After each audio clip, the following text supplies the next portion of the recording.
நெஞ்சில் குடியிருக்கும்.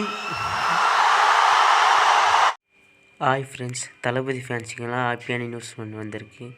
அதாவது இந்த நியூஸ் 2 நாட்கள் ஆயிடுச்சு. நம்மளால் தான் வீடியோ மேக் பண்ணி போட முடியல. அதாவது பிப்ரவரி 19ஆம் தேதி நடக்கிருக்கும் உள்ளாட்சி தேர்தலில் விஜய் மக்கள் இயக்கம் நிர்வாகிகள் போட்டியிட என விஜய் அனுமதி அளித்துள்ளார் அப்படின்னு புஷ்லி ஆனந்தம் அறிவித்துள்ளார். அதாவது நகர்ப்புற உள்ளாட்சி தேர்தலையும் விஜய் ரசிகர்கள் நிர்வாகிகள் போட்டியிட இருக்கிறார்கள். அதில் விஜய் பெயர், விஜய் கொடி அரசியலில் ஈடுபடலாம் என்று விஜய் அறிவித்துள்ளதாக. அதாவது 9 மாவட்ட ஊராட்சி தேர்தல் நடைபெற்றதில் அதை விஜய் மக்கள் இயக்கத்தில் 108 பேர் வெற்றி பெற்றனர். அதாவது நடிகர்கள் ரஜினி, கமல் அரசியலுக்கு வரவே இல்லை. நம்ம தளபதி பிளான் வேற லெவல்.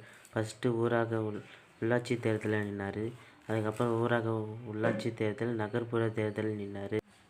கூடிய விரைவில் அரசியலுக்கு வருவாரா வரமாட்டாரா என்று உங்கள் கருத்துக்கள் என்னன்னு கமெண்ட் பாக்ஸில் சொல்லுங்கள்.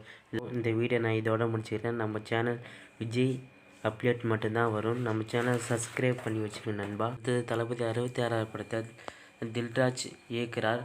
அவர் இன்டர்வியூவில் நம்ம தளபதியை பற்றி சொல்லியிருக்கார். அதை உங்களுக்கு நான் சாயங்காலமாக வீடியோ மேக் பண்ணி போடுறேன் நண்பா.